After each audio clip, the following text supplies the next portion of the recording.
Welcome to Vision 2020 USA's Spotlight Series. Today's topic, Free Clinics and Federally Qualified Health Centers, featuring Dr. Paula Ann Newman-Casey, Associate Professor and Associate Chair for Clinical Research at the University of Michigan.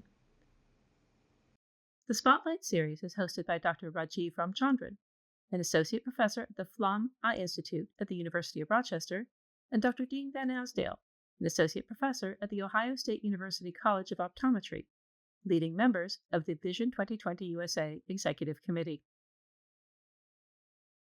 Hey, welcome everyone to Vision 2020 Spotlight for November, a doubleheader today. We had one last week that Dr.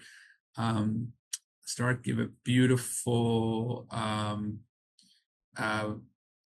summary of what they were doing in New York City. And today we have a counterpart to that in Michigan, talking about free clinics and federally qualified health centers and the work they're doing in introducing eye care into those spaces in Michigan. And so we have Dr. Paula Ann Newman-Casey. Before she begins, I'm going to give a little bit of this background and introduction for her. And I also want to let you know that next month, if you guys have to sign off, we do have a session, I believe, on the 15th of December, talking about VA and their work in telemedicine and health, which we had one previously last year, 2 years ago, I think now, on their text program, which is something that we are seeing here now demonstrated in the federal qualified health centers and the community. So Dr. Newman-Casey is an associate professor and associate chair in the Department of Teleophthalmology and Visual Sciences, where she holds the Jerome Jacobson Professorship. She is the co-director of the Kellogg Eye Center for eHealth, an endeavor that seeks to improve eye health and ophthalmic healthcare delivery through leveraging novel technologies. She also directs the Eye Center's outreach initiative to provide free ophthalmic care for all patients referred through the local free clinic called Hope Clinic. After graduating from Reed College and the University of Michigan School of Medicine, Dr. Newman-Casey completed her ophthalmology residency and glaucoma fellowship at the University of Michigan. And during her fellowship, she earned a master's degree in health and healthcare research through the Robert Wood Johnson Clinical Scholars Master's Program at the University of Michigan. Her research is in improving people's engagement in glaucoma care and is currently funded by the Research to Prevent Blindness, the National Eye Institute, the National Institute for Biomedical Engineering, and the Centers for Disease Control and Prevention, which she'll talk more about today. So with that, I hand it off to you, Dr. Newman-Casey, and please enlighten us on what you're doing in federally qualified health centers. Oh, thank you so much, Rajiv. This was such a kind invitation, and it's lovely to follow Dr. Hark's presentation last week and talk a little bit about what we've been doing in Michigan. It was great to hear about Dr. Hark's program in the NYCHA in all of the what do you call them again, the buildings that are for older people with lower income, where she was bringing kind of a telemedicine based approach to people where they live. I think that's really a theme of a lot of what all of us are going to talk about is how can we bring specialty care closer to where people are. And so thank you. Yes, you mentioned all of my financial support and disclosures. So, I know this is Vision 2020. I know we're talking about all sorts of different eye disease on this platform, but as a glaucoma specialist, I'm obviously interested in detecting glaucoma before it becomes symptomatic.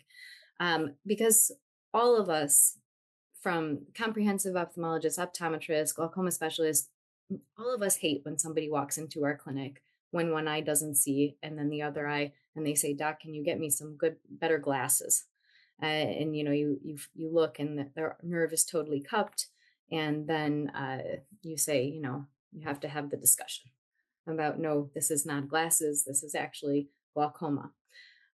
So when we look at this lovely glaucoma prevalence slide that our colleague Dr. Ehrlich and our colleagues at the CDC just helped to provide for us, these are the updated prevalence rates of glaucoma in 2022. We see two things. One, that glaucoma increases dramatically in prevalence with age, which we all know. And then we also all know that glaucoma is much more highly prevalent among Black and African American people in the United States compared to white non-Hispanic people in the United States. And that both of the prevalence among everybody just keeps getting more as people grow older. And as people continue to live longer, these prevalence numbers are only going to increase. And yet, we also know that only half of glaucoma is ever You want to diagnosed. go back in?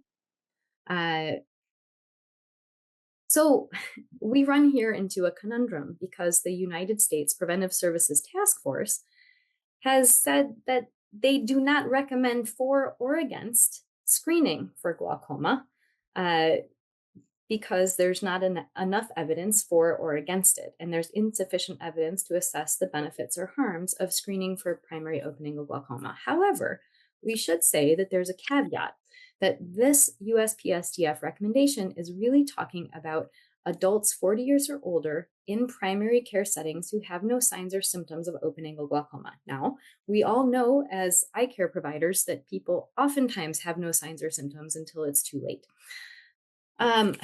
So how can we shift this idea and shift this concept to being, yes, we understand USPSTF, we don't want to screen everybody, but we do need to screen people who are at higher risk of disease.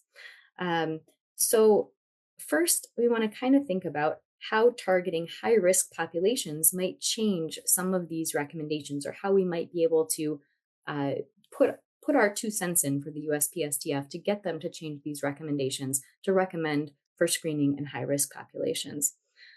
So when we think about what impact we have through screening programs, we have to think about false discovery rates we place on patients and providers every time we say someone has glaucoma, but really they're a false positive. So these are metrics from the UK that came out saying that if you have a complete eye exam with IOP, CCT, visual field, it has 73% sensitivity and 96% specificity for identifying glaucoma. And someone might say, well, that's really good specificity, and the sensitivity, could be better, but it's not awful. Well, if we apply that to a low prevalence of disease, like for example, 0.9% in the UK among people, 0.9% glaucoma prevalence in the UK among people over 50, the false discovery rate for that is 86%. So 86% of the people who are going to walk into your clinic after having screened positive are going to not really have glaucoma. That's not awesome. If we look at the same number in our population, 1.4% of people in the US over the age of 18, we would have a 79% false discovery rate. Also not awesome. Well, what if we use polygenic risk score? If we look at just screening, let's say, people who are in the top decile and over the age of 50, the top decile of glaucoma risk from their genetics. Well, that gives us a 4% glaucoma prevalence rate, and our false discovery rate falls to 57%. Okay, that's a lot better. It's not amazing, but it's a lot better. Now let's think about a cohort where we would actually see a 15% rate of glaucoma. If we had a cohort where there was a 15% rate of glaucoma, our false discovery rate would fall to 24%. Now that's becoming more reasonable. Now, in the last study that was funded by the CDC, where the purpose of the study was to just, can you enroll high-risk patients in a glaucoma and eye disease screening program? And that is where I worked in a federally qualified health center and community health center. Dr. Herc worked in the NYCHA buildings, the buildings for the aged and low-income seniors. And we found a 25% prevalence of glaucoma and glaucoma suspect in these cohorts. With that high of a prevalence of disease, your false discovery rate from sending those people on for further care falls to 14%. So you'd say, okay, if we could really find places where people either have higher rates of disease because of their ancestry or because of their exposure to different toxins or different pollutants, we don't really know. Maybe these are the places where we should really be putting our glaucoma screening programs, because sending them into an ophthalmologist will lead to, very high rates of true positive diagnoses. So how do we target high risk populations for screening? Where do we find these high risk communities?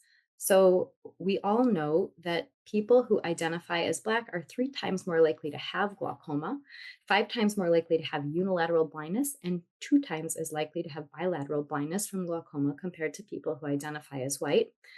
And this is talking about American populations. And people who live in rural areas and have glaucoma are less than half as likely to receive guideline concordant glaucoma monitoring compared to people in the US who live in urban areas. So we know that there are places that we could go where we're likely to find people who are underutilizing eye care. Also, people with lower socioeconomic status are at increased risk of developing glaucoma, even after accounting for race, education, and chronic comorbid medical conditions. Several US-based analyses from our lab, from Dr. Hicks, and from Doctors Swaminathan and Medeiros have demonstrated that greater neighborhood-level social vulnerability and deprivation in both rural and urban areas are associated with more severe glaucoma at baseline and more rapid progression to blindness. So we know that neighborhood-level poverty, individual-level poverty, both are important risk factors for having a higher prevalence of glaucoma and a higher prevalence of blinding disease. So, how can we bridge this gap? Uh, what I was thinking, Dr. Hark was thinking of these buildings where you have all these senior citizens who are living, and we saw how the prevalence of glaucoma goes up as people age, and a lot of the people who are living in these buildings in New York City are predominantly minority background. Well, federally qualified health centers are another place that is providing medical care, and where there are primary care clinics that are specifically situated in places that are medically underserved. These are already places where there's clinical infrastructure providing medical care for people living with low income, living in medically underserved areas with high rates of poverty. A high proportion of people who go to these clinics identify as Black or African American or Latino or Hispanic. And so there's already kind of a system in place for identifying a group of people who are at high risk for glaucoma and at high risk for poor access to care because of their social determinants of health. And these FQHCs, federally qualified health centers, provide medical care regardless of insurance type or insurance status. And they have to have a sliding scale for people who don't have insurance. They receive federal support to provide these services, and they're really everywhere in the United States. There's about 14,000 clinics spread throughout the United States. So, to better understand who FQHCs are serving, we looked at some of the 2021 data. The FQHCs are required to report out certain metrics every year. In 2021, if we look at the American population, we see that 12% of Americans lived below the poverty line, 8% were uninsured, 19% have Medicaid, and 18% lived in rural areas. And when we compare this to people served by FQHCs, we see that 63% of people served by FQHCs live below the poverty line, 22% are uninsured, 44% have Medicaid, and 42% live in rural areas. So this is really a concentration of people who are living with high levels of poverty. So the next question is, well, do FQHCs provide vision care? And this was part of an analysis that Dr.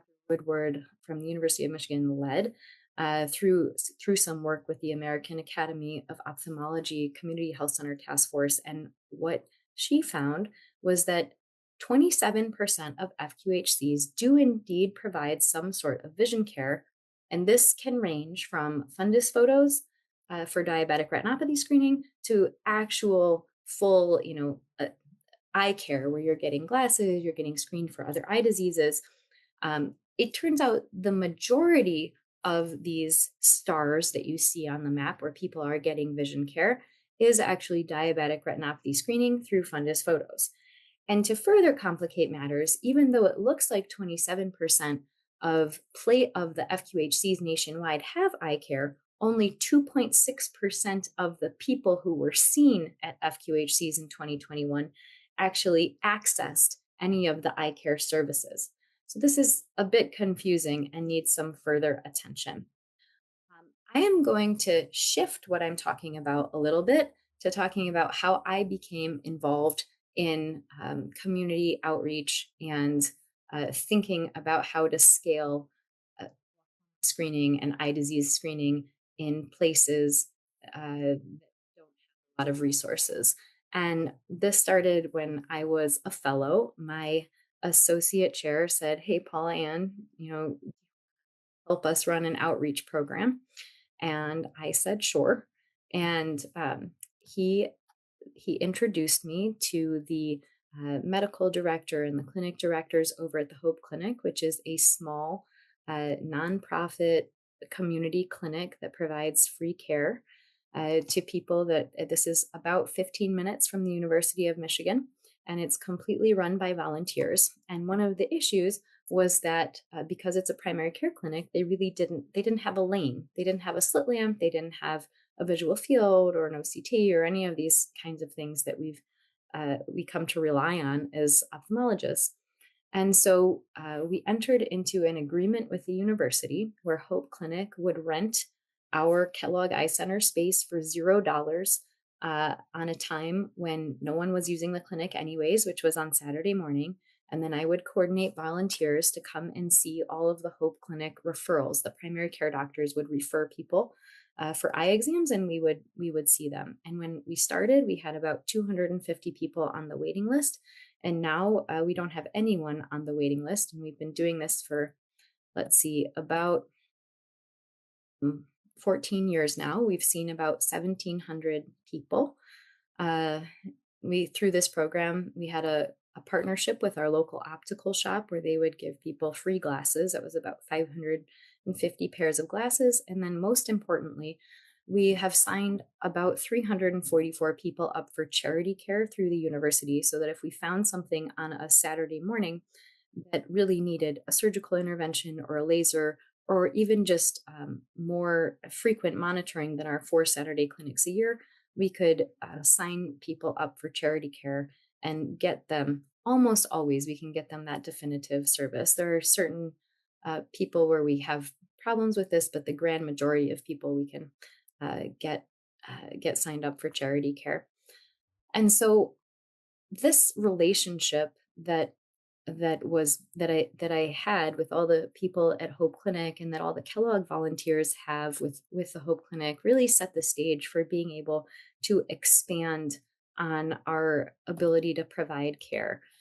So when the CDC put out the notification of research proposal and said, "Hey, would anybody like to test a way to get glaucoma and eye disease screening into high risk communities?" I thought to myself, well, we have, this. Well, actually, my chair said, "Pauline, you're doing this already.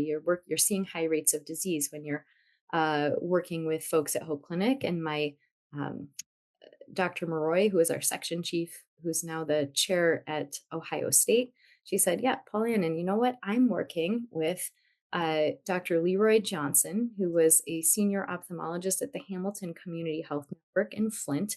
And Flint, if became unfortunately famous during the Flint water crisis. Flint is a city that had extreme disinvestment after the car companies left in the 80s, and there's really high rates of poverty. And the Hamilton Community Health Network is a federally qualified health center that provides a lot of services there. And Mr. Pierce is their CEO. And he really had an amazing vision for what he wanted this place to be. He saw that his patients had a lot of trouble accessing specialty services. And I think this is fairly visionary for an FQHC, because so many of the FQHCs are stretched so thin in trying to provide primary care for its patients that oftentimes trying to add specialty care is just a bridge too far. But Mr. Pierce really wanted to make that happen. And Dr. Johnson was in private practice for many years and retired. And then Mr. Pierce got him back out of retirement to come and lead the service, the ophthalmology service, for 11 years at the Hamilton Community Health Network. And he worked with Dr. Maroy. And Dr. Maroy said, "Hey, call up Dr. Johnson and see what he thinks about including Hamilton in a glaucoma screening program based in telemedicine and a collaboration with the university." And Dr. Johnson was all in. And after he retired, we now have Dr. Bush who's our new optometrist, who's also all in.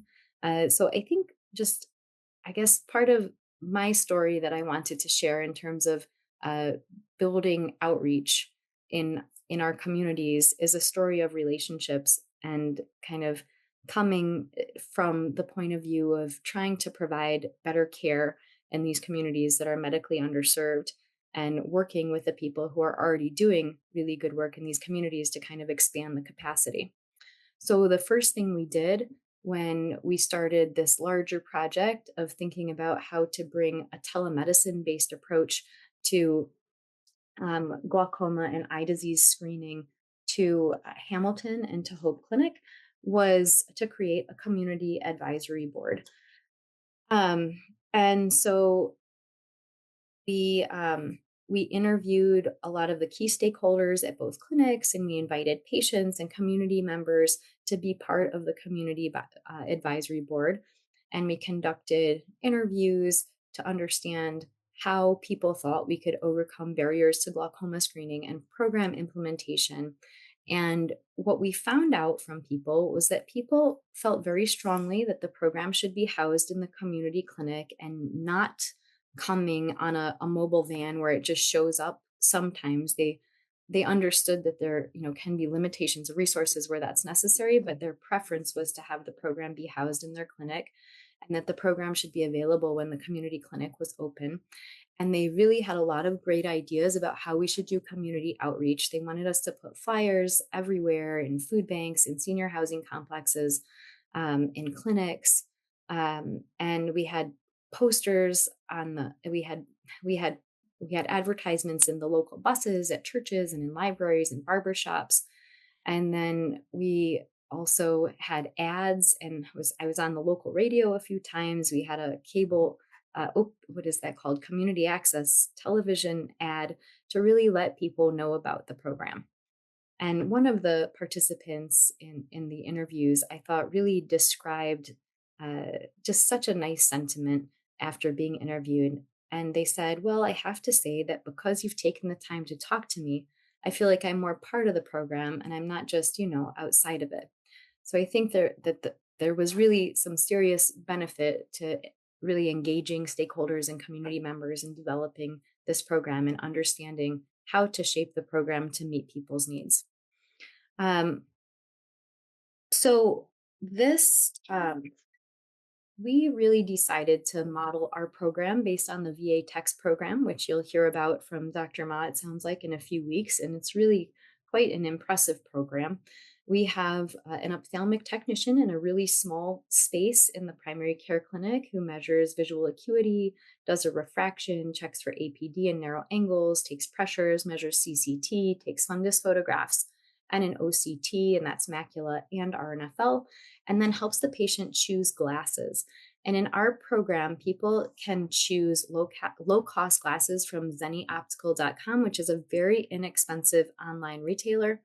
And then the ophthalmic technician assists the patient in placing the order and fits the glasses once they arrive. And one of the important functions in helping people place the order is that none of the signs are messed up. The minuses, the plus, the myopia, the hyperopia is appropriately entered. The still is appropriately entered. The ad is appropriately entered.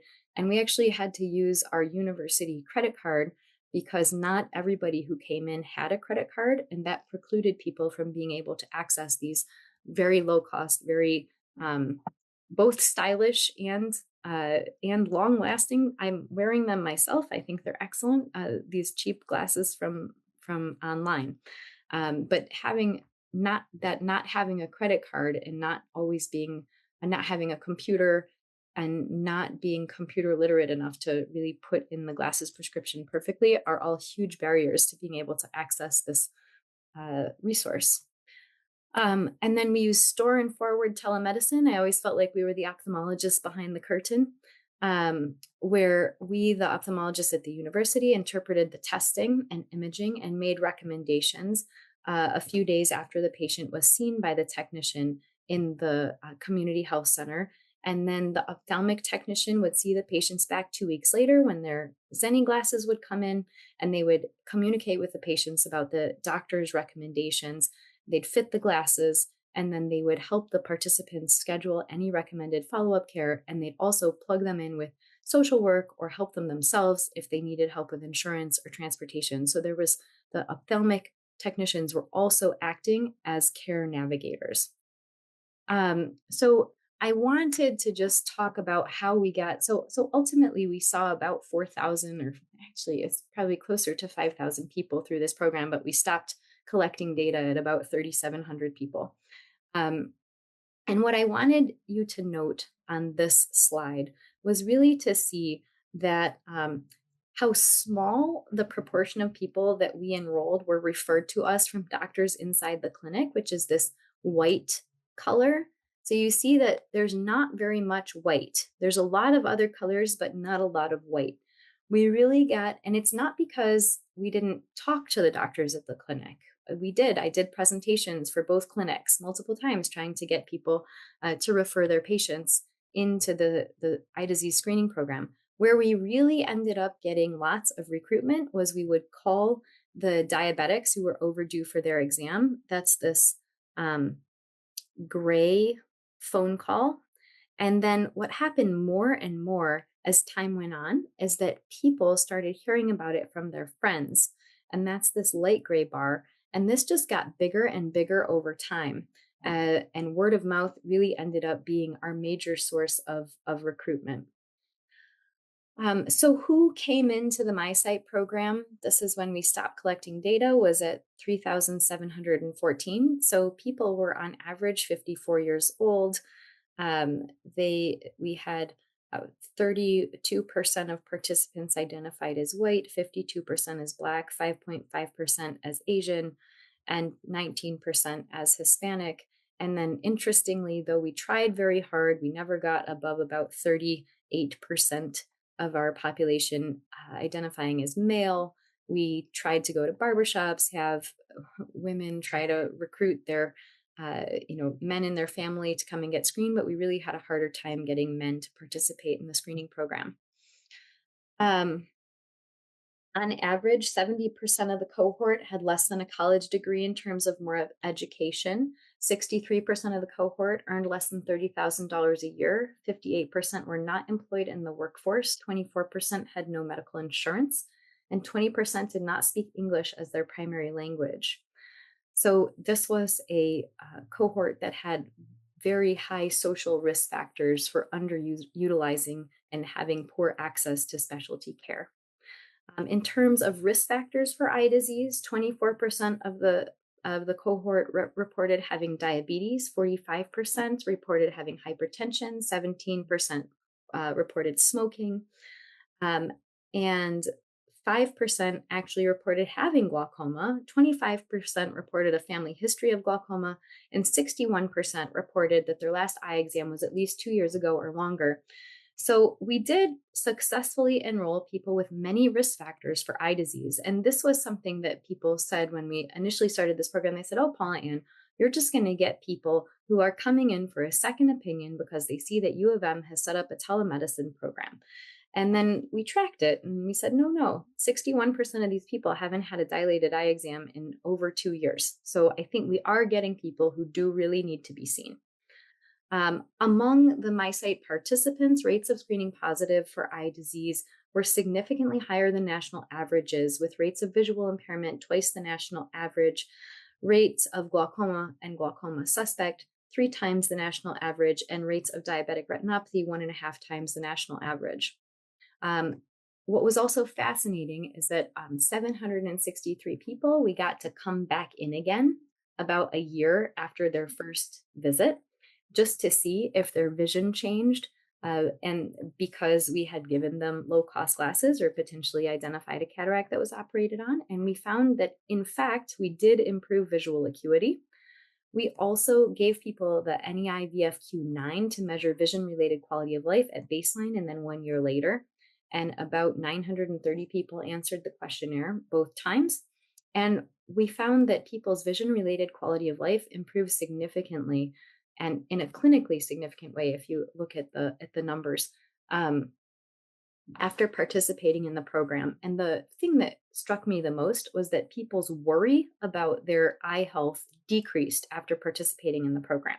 So I think it was really important to combine both glasses and eye disease screening in one program, because the glasses help people actually see better, and the eye disease screening help people worry less about their eye health.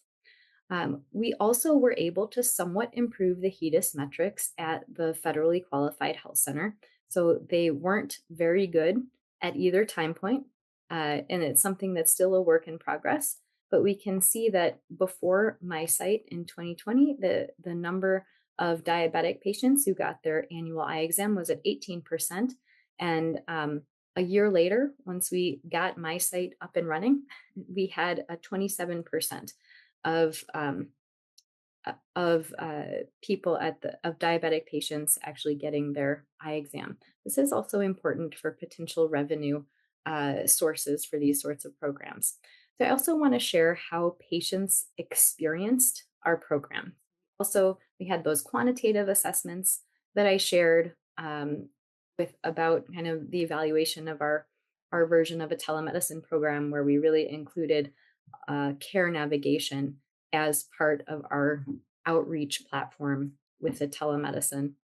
And we wanted to understand participants' qualitative experience as well. So we interviewed 42 participants, and we wanted to make sure that we had perspectives from the free clinic and the federally qualified health center. We wanted to make sure we included people who had screened positive for glaucoma and screened negative. And we had embedded within this outreach program a clinical trial comparing motivational interviewing based health coaching and education plus care navigation to standard education plus care navigation. So we wanted to make sure that we got everybody's perspectives on their experience with the program. And just to, as an aside, adding the motivational interviewing based health coaching did not improve our follow-up rates compared to care navigation and standard written education alone. So what did people say? Overall, participants mentioned their past barriers to eye care involved cost. That was huge. Their work schedule, being anxious about finding out whether something was wrong with their eyes, and then concrete barriers like not having transportation or having to provide childcare or elder care, that these were all important barriers to why they didn't use eye care in the past. And then by far the most common theme that came up about why people were motivated to participate in MySight was that MySight was affordable, as the eye exam and the prescription for glasses and the eye disease screening were all free.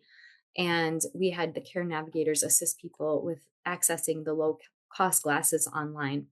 Other important factors that motivated people to participate was the convenience of the location and the trusted referral sources, mainly meaning that they trusted their friends to tell them it was a good program. And people also mentioned trusting both the free clinics and the university. They also mentioned that the eyeglasses were fashionable. That was very important to people, that in addition to being low cost and affordable, they were also fashionable and they were comfortable. We had a 99% satisfaction rate with our glasses. We had about a 1% return rate on our glasses. People also were motivated to participate because the scheduling was very convenient. The clinic was open, 9 to 5, and they felt good that even though they were seeing a technician and the technician was the person they were interfacing with, a doctor was reviewing all of their results. And the affiliations is, that they were, they felt good that there was a community academic partnership with 2 institutions that they trusted. And then some people mentioned that they came to the program because they had eye health problems or because they knew people who had eye health problems and wanted to prevent eye disease.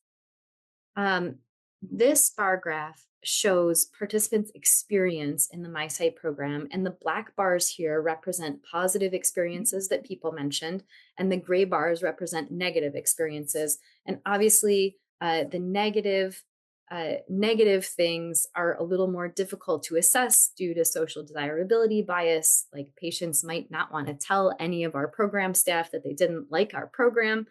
But it seemed like, because also so many people were referring their friends to the program, that the overwhelmingly positive sentiments were probably true.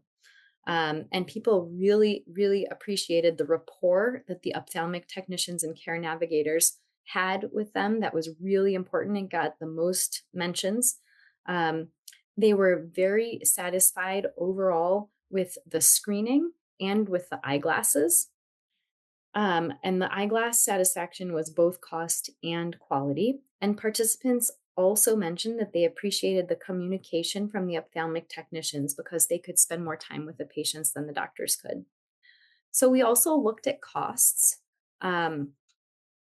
And so we found that we basically analyzed costs from two perspectives.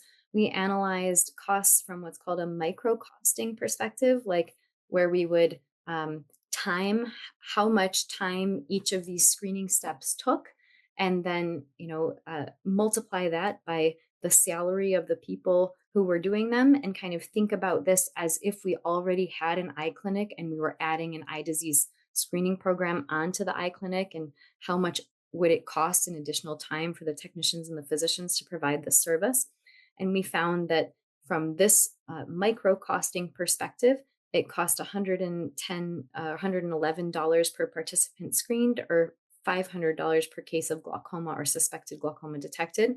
When we looked at it from a more holistic perspective, as if a place didn't have any eye care whatsoever and would have to hire new ophthalmic technicians to provide the services, and they'd have to pay an optometrist or ophthalmologist to read all the images. When we did that analysis, the cost per patient screened was higher, $379, and the cost per case of glaucoma or suspected glaucoma detected was about $1,700. And the New York program that Dr. Herc spoke about last week also did this micro cost analysis. And so when we're comparing our two results, they're actually very similar. So setting up eye disease screening in the senior housing buildings or setting up eye disease screening in the federally qualified health centers really was very similar. I think it was $111 for my site for the cost per patient screened, $180 in New York per participant screened, $206 in my site for the cost per case of eye disease detected, and $273 in New York for the case of eye disease detected. So very, very similar, especially given different costs in different states. So what are we doing now? So right now, next step was trying to think of how we would make this sustainable and reimbursable using current payment structures. Because one of the barriers that we ran into was that reimbursement rates for telemedicine, store and forward telemedicine, not telemedicine where you then have like a video visit with the patient, but just where you give the report back to the technician and the technician interacts with the patient. And you only would see a patient if they screen positive for eye disease and like come to my clinic because they need their cataract out or they have glaucoma, something like that. We aren't really reimbursed for store and forward telemedicine at this time. The times when that's reimbursed is for diabetic retinopathy screening, and the reimbursement levels are very low. It could only apply to people with diabetes, and you get paid a little more if they actually have diabetic retinopathy, and you get paid very little if they don't have diabetic retinopathy. And we're talking on the order of $35. So that was not a sustainable way for us to continue this program. So the way that we thought we could continue the program was by implementing the telemedicine pathway within the federally qualified health center, because there's two ways that we're kind of thinking of expanding eye care in federally qualified health center, or at least I'm thinking of. One would be an optometrist is serving, just kind of as is with the equipment that federally qualified health centers currently have. Many don't have any of the technology-based equipment like OCT, for example, or pachymetry or an autorefractor. Many just have a slit lamp or a phoropter. Um, and so, how much eye disease can an optometrist detect with just that kind of basic equipment of a slit lamp and a phoropter versus how much eye disease can an optometrist detect if they have a protocol that leverages OCT, fundus photography, pachymetry, a structured and a structured history. So we are going to randomize patients to receive either of these protocols, and the outcome will be the amount of glaucoma, diabetic retinopathy, and visually significant cataract detected between the two protocols. Um, we we are then going to, if someone has no pathology after their eye disease screening with the technician, and the optometrist who reads it says, no, this is a totally normal exam, that person ends up only having a 10-minute appointment with the eye doctor.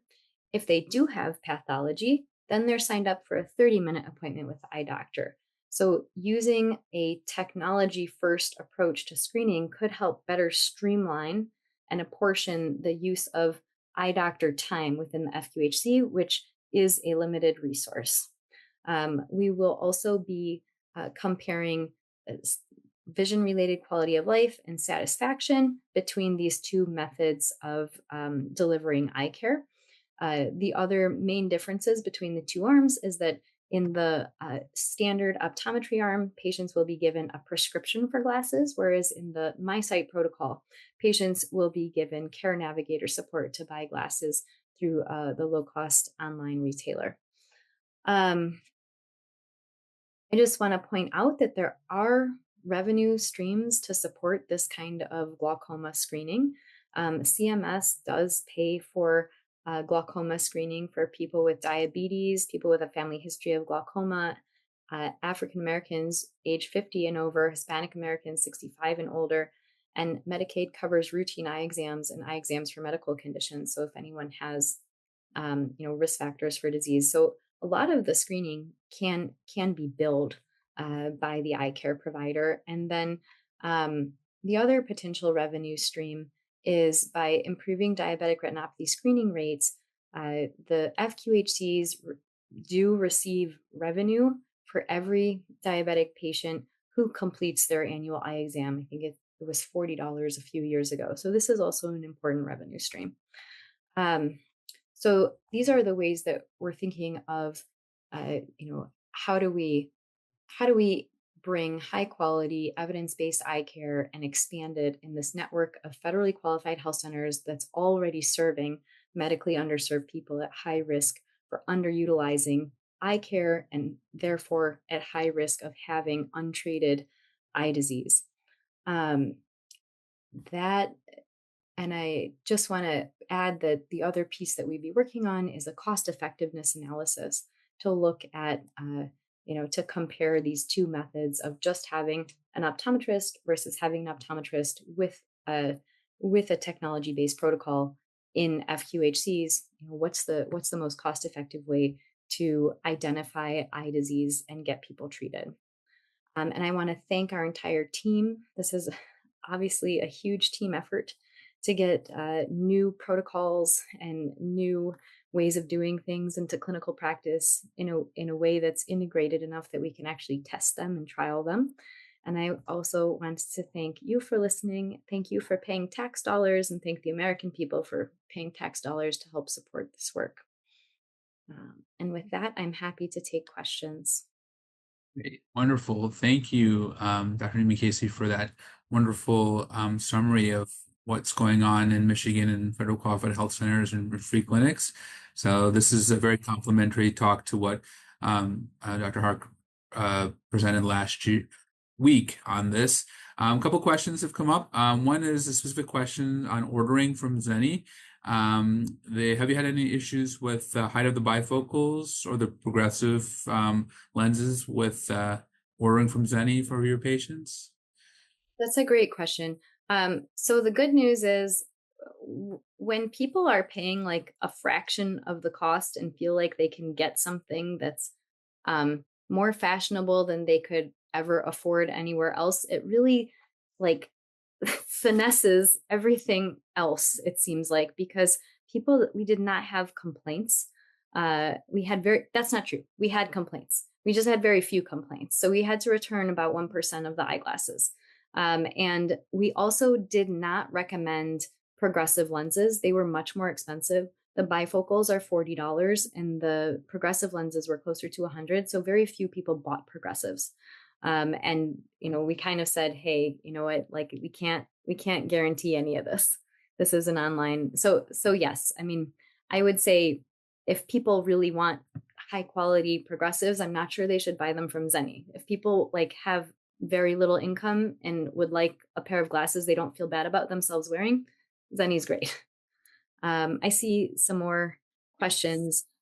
So immigration status. So the thing about federally qualified health centers is that they serve everyone, and there is a sliding scale. So that's, yes. How many days a week did the clinic screen patients? Every day, like Monday through Friday. Why primary care providers are not referring for eye care? No, that was fascinating. I presented at a couple of their grand rounds. It's so interesting. After grand rounds, everybody says, "Oh, what a great program. That's so amazing. So glad you're here. That's so cool." And then you get very few referrals. I don't know. I think we'd probably have to be around for like 5 years or something before I could like really say, I don't know. I feel like you have to be around and around and around, and then maybe somebody starts noticing you and starts referring to you. Oh, okay. Did you also offer glasses that could be billed to Medicaid? No. That is too hard. And Medicaid has too many rules, and people could afford these and felt good about being able to just pay for them themselves. And the thing is that we bought so many glasses that if someone couldn't afford them, we had built up these like credits from buying so many that like we would just tell people that they got a discount because we want to preserve people's dignity. So everybody paid basically something unless they were homeless, basically. That was kind of what we did with the glasses.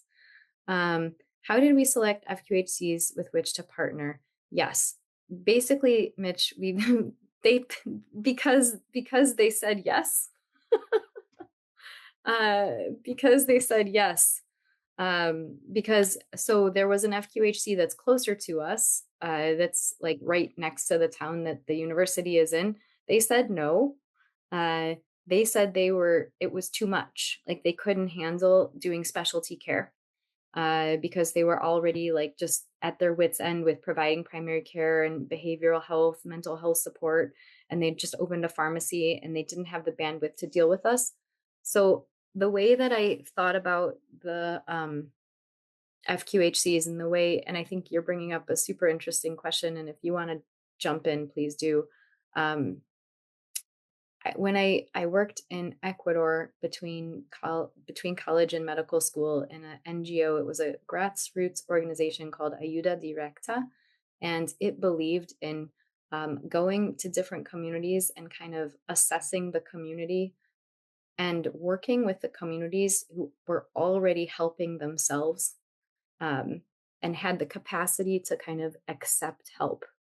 I don't know exactly how to describe that. Like, for example, the community we worked in Ecuador had a cabinet that would organize work parties whenever something was needed in the community. And there were many villages that were not as put together, that didn't have that level of organizational structure. So this organization would go to the communities that were already very well organized and then say, would you like additional assistance with projects? Let's talk about projects that can kind of promote the economic development of your community. And so I think that was like in my mind, like I have to go to places that want me, and I have to go to places that already have some of the organizational capacity to be able to handle this extra work. And I don't know how to because I've been knocking on the door of the one that's right next door to us for years, and I still get no for an answer. So I don't know. You have any ideas?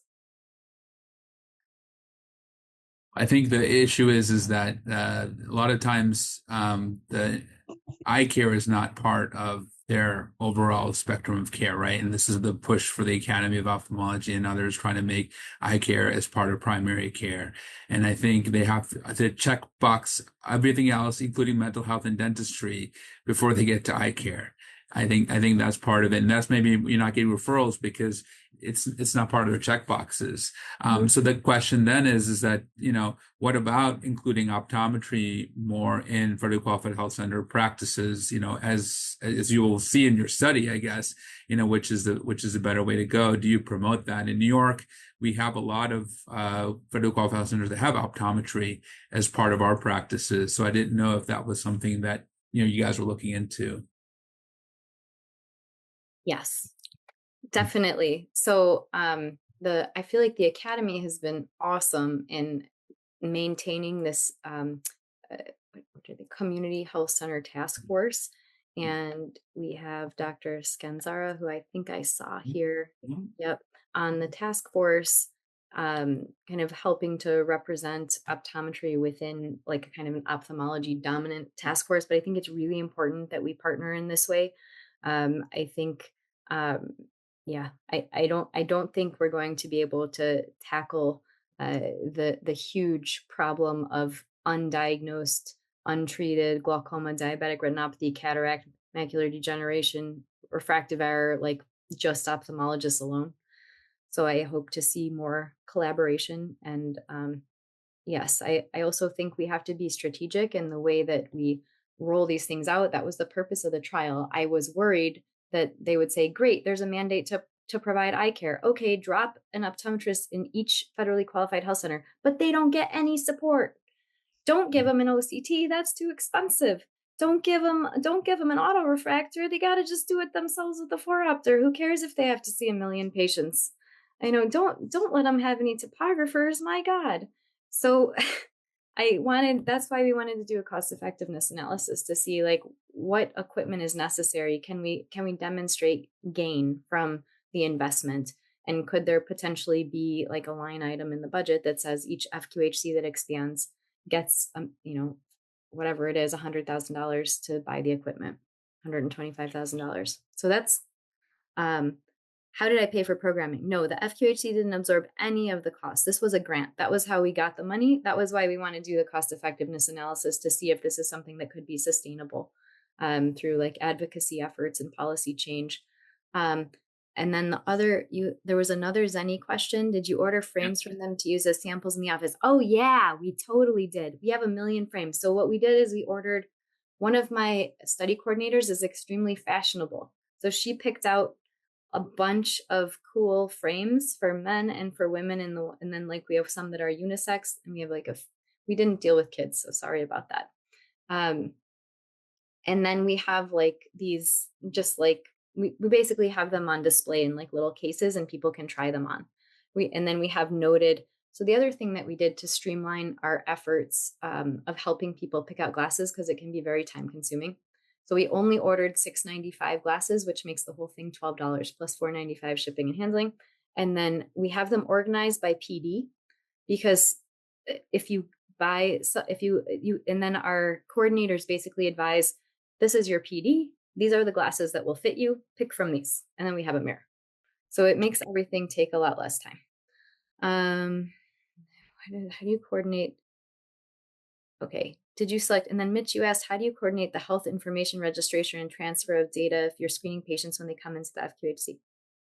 Okay, this was a hot mess last time. So they were supposed to be registered as FQHC patients, but the FQHC never mandated that. So they were never registered as FQHC patients. They were just treated as research patients and had MRNs in the University of Michigan record. This time we're fixing that. There is no University of Michigan record. So they all have to be registered as FQHC patients. And then with your initial program, for example, at the health center in Flint, how did you pay? Oh yeah, was there any publicity made to increase patient volume? Yes. So we did a ton of outreach. We were at every community health fair. Our study teams like out in the farmers market on Saturdays when there's gatherings. We did, to launch this new trial, we were we had a big booth at at the FQHC's Family Fun Day, where there's like a bounce house, and we had like a picture photo booth with like silly eyeglasses and sunglasses giveaway that has like our study logo on it. And we had like little giveaways of like take our number. We already have 85 people wanting to participate in our trial, though we have had a number of delays. So hopefully we'll start enrolling next week. So what do you think the takeaway is here? Now you showed some economic evidence that there is some feasibility to doing this. We have all this data that you have now. You've created some knowledge around it, right? What's the actionable step from now? Is it going to Lansing and making a case in the Capitol there, or what do you do next?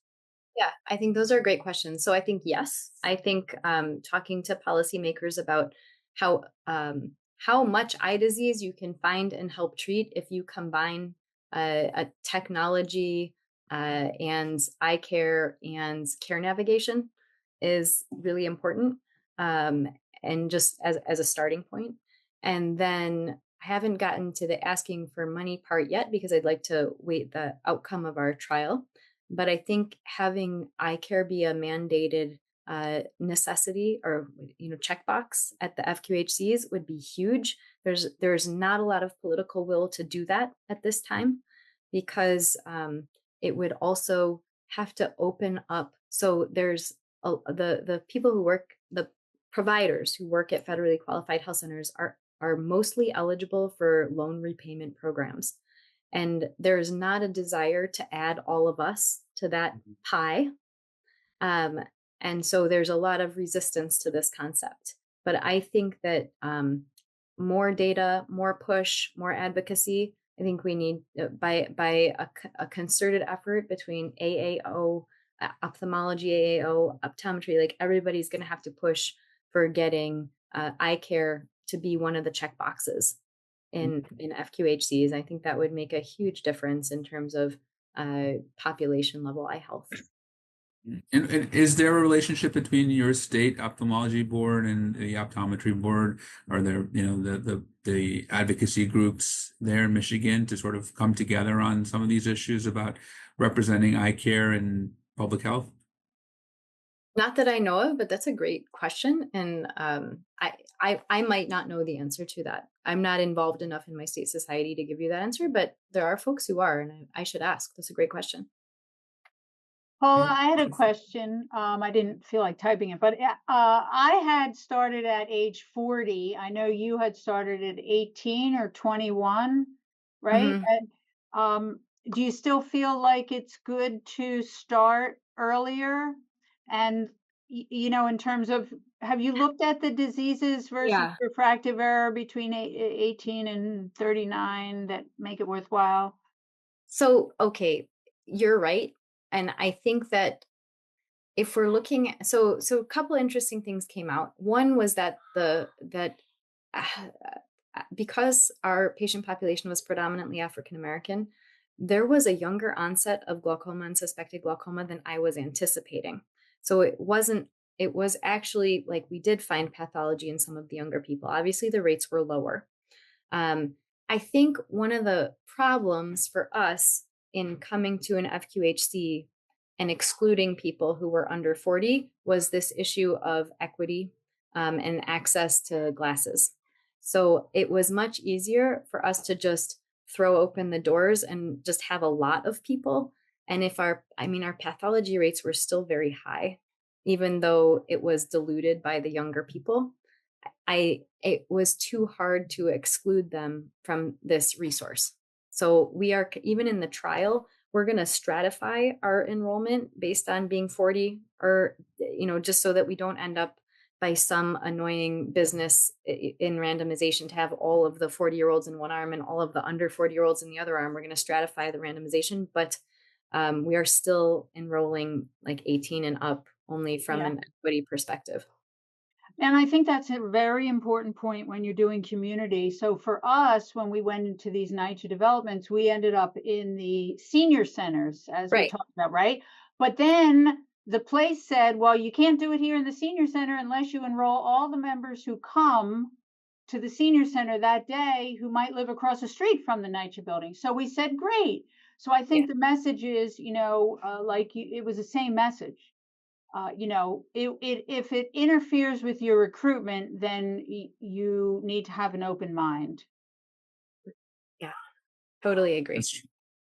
It's the pragmatic sense of our research here. It keeps changing, we get a little bit to include everybody, right? So that's how it works. This is great. Well, thank you so much, Dr. Newman-Casey and Dr. Hart, to come back and talk more about what you're doing. And we hope to have more talk and discussion next month. So thank you so much and hope to see you next month. Have a great Thanksgiving, everyone.